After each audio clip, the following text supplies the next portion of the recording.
some stories and passages for you to read. You can choose to read out loud or silently. After each one, I will ask you questions about what you have read. You can look back at the stories to help you answer the questions.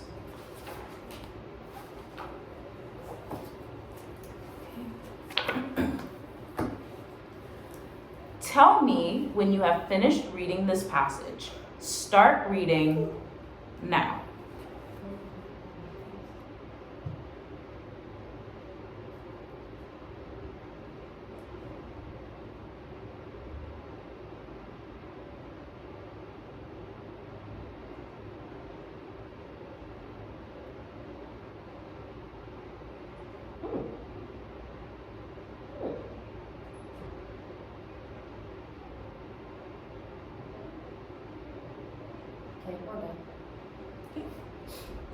According to the passage, why do most people like Proverbs?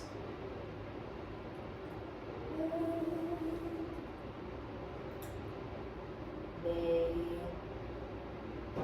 are short, easily remembered, and widely accepted as true.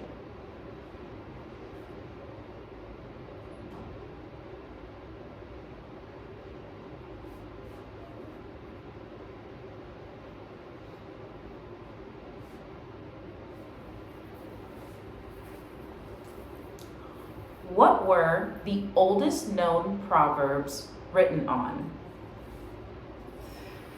3,500-year-old clay tablets from ancient Sumer.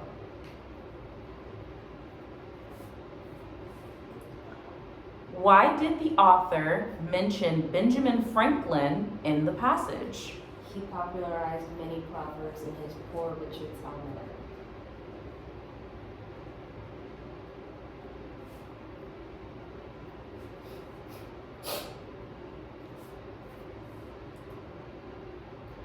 Where do you think Ben Franklin found the proverbs he included in Poor Richard's Almanac?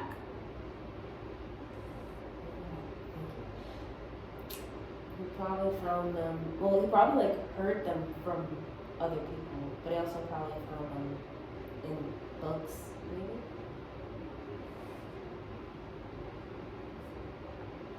So other people's books.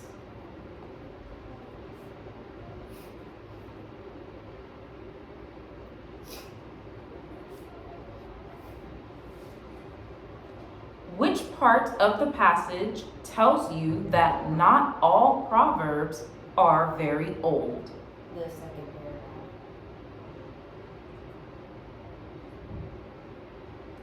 Could you read that? Yeah, in the second paragraph, it's like the last couple sentences. But not all proverbs are so old. A picture's worth 1,000 words was made up in the nicest ways to construct a term which was first written in 1950s. Garbage in, garbage out is a product of the computer age.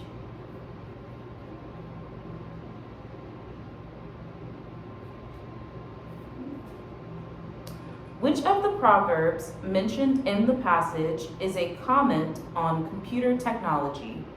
Garbage in, garbage out.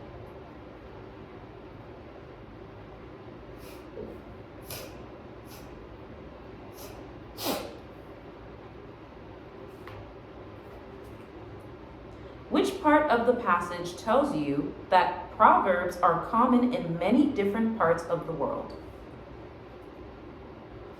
The first paragraph, where it says human beings almost everywhere in the world have thought up and repeated proverbs, probably ever since they began to talk.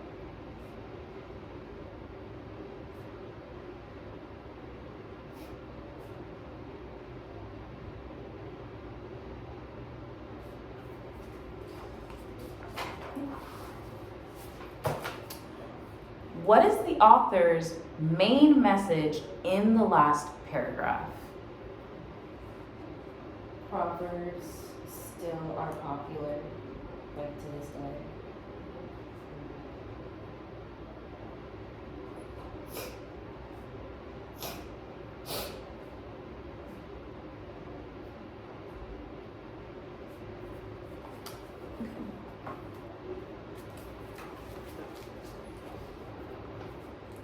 Tell me when you have finished reading this passage. Start reading now.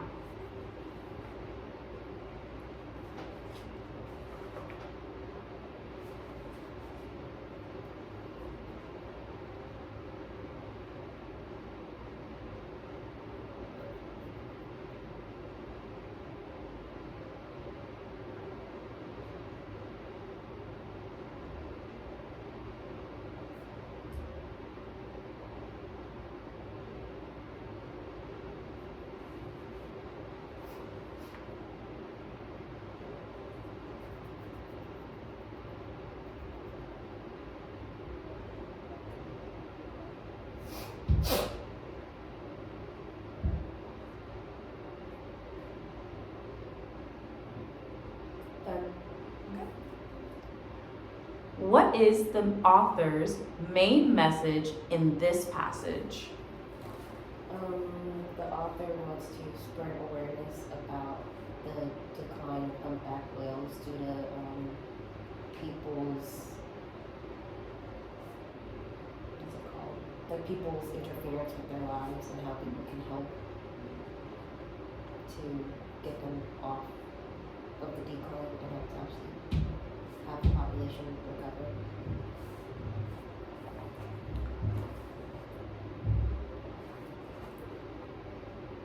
In what two ways have people been the primary reason for the decline in humpback whales? The fishing industry, because the humpback whales can get caught in the fishermen's nets and they can either drown or they can get the net stuck on their head and that causes them to starve. And then another one is humpback whales get hunted by people for commercial gain because the factories use the whale bones to make food and fertilizer and then use the fat in oil lamps or for soaps and waxes.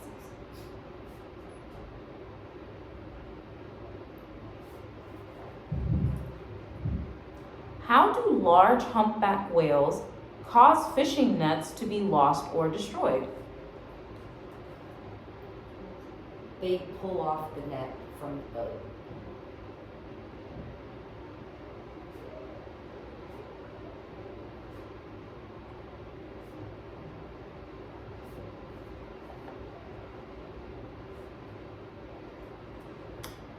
Which parts of the whale are sold to make products that people use?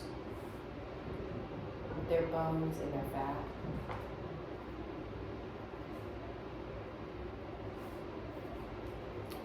According to the passage, what two things might happen to a whale caught in a fishing net? They can either drown or starve.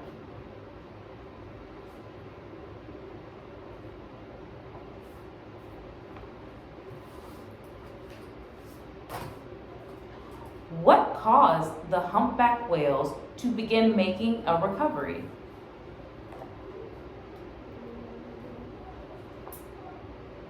Things were put in place to help them survive. So it was more people became aware of their situation and have become more active in their recovery.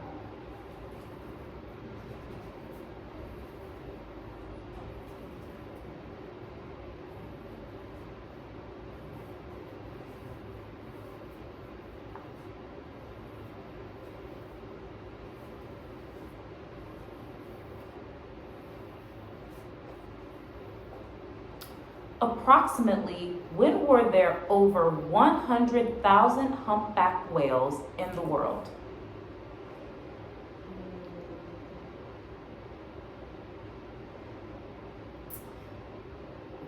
Before 1960s, maybe like 1800s, maybe.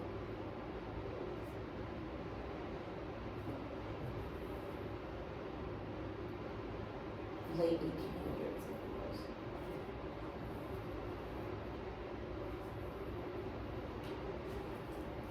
What does the passage suggest is likely to happen to the humpback whale in the future?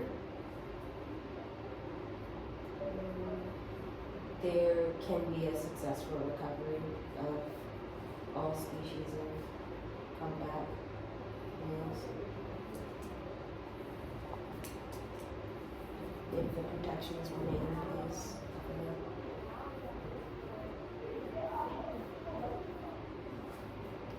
Okay.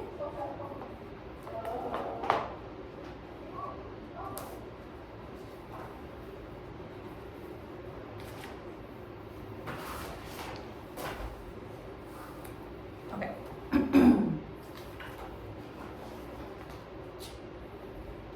Tell me when you have finished reading this passage. Start reading now.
Okay.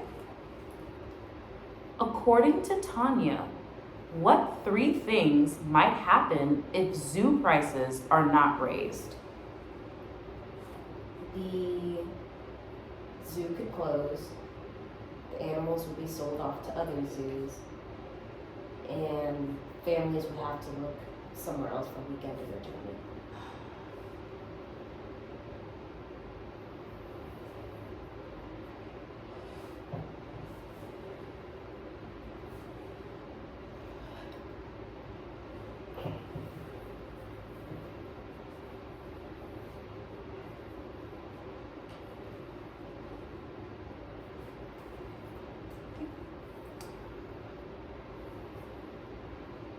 Why does Tanya believe that increasing the cost of snacks and souvenirs is an unrealistic solution?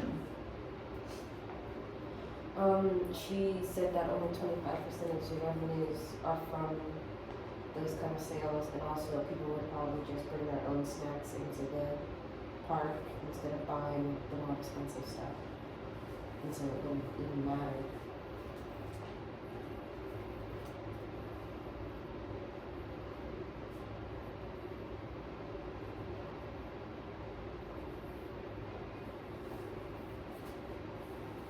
What is the main reason that Tom is against raising zoo prices? Because when their last time that their admission increased, there was a dramatic decline in attendance. So if they raised the price again, there'd be more of a decline.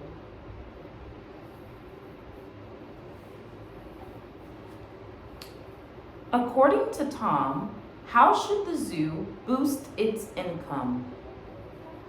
Offering a reasonable admission price and just taking up the slack of concessions and souvenir sales. Repeat your answer. Repeat the question? Repeat the answer.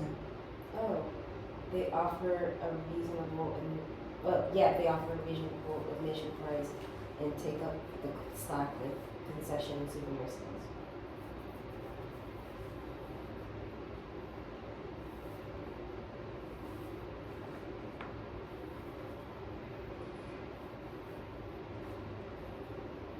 Can you tell me more? The way that they could help with the prices, instead of hiking up the admission price, they could keep the price at the same place that it is, and instead just depend on concession and souvenir sales to rake in that money.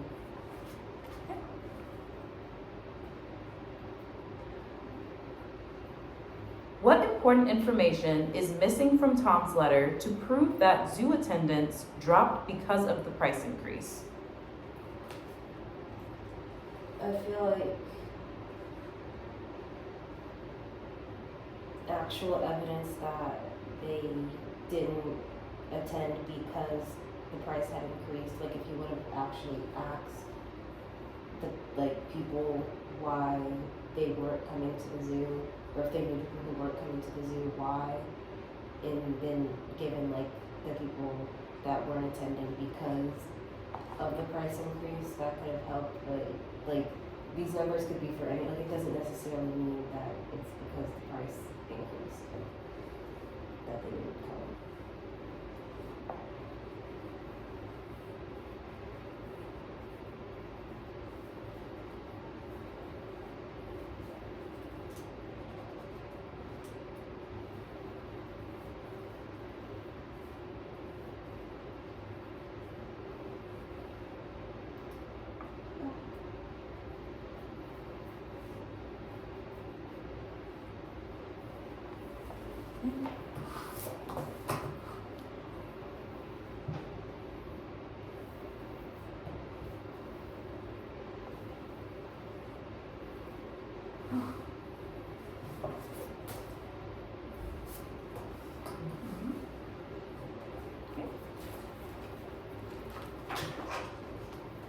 Tell me when you have finished this passage.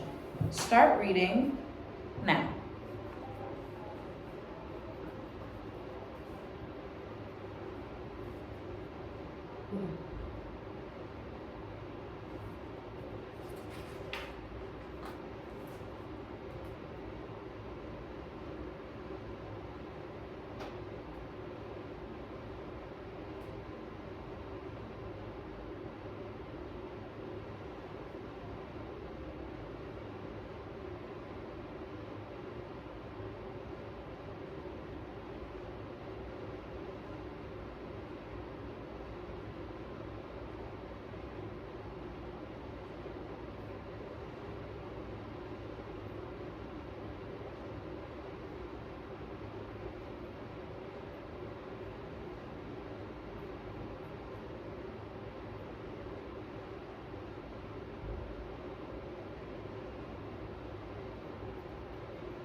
Okay. What suddenly made this hike so difficult? There was a 20-foot escarpment.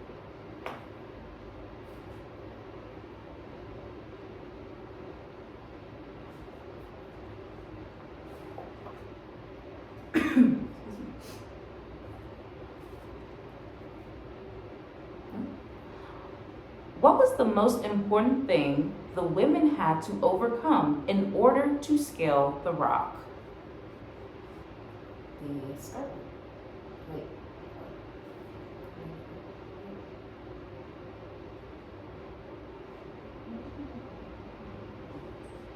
Yeah, the escarpment.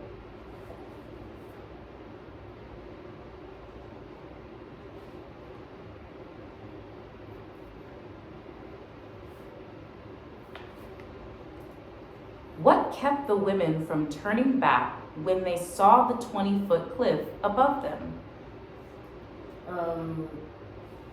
They were like, they had already hiked 5 miles and 6,000 feet up, so they weren't gonna just stop now. Can you tell me more about that? Because they came so far, they didn't want to just turn back because of the clump of rocks that was in their way.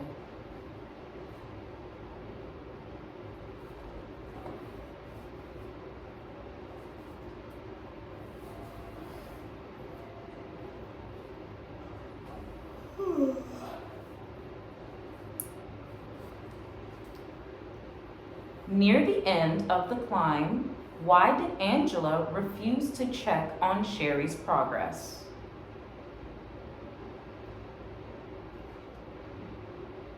She probably didn't want to see, like, she probably was too scared that if she looked back, like, she was gonna be, like, super far back, super far back behind her.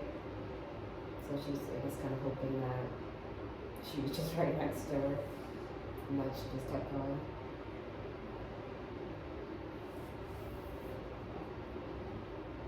Can you tell me more about that? It's like they were so close because they only had 5 feet left, so she was like, we can get this done, and she just didn't want to look back and see that her friend was like super far behind her. So I guess she was kind of just hoping that she wasn't far behind her, but she just kept going anyway without looking back. All right, that's the end of that test. Go ahead and stop the video for me.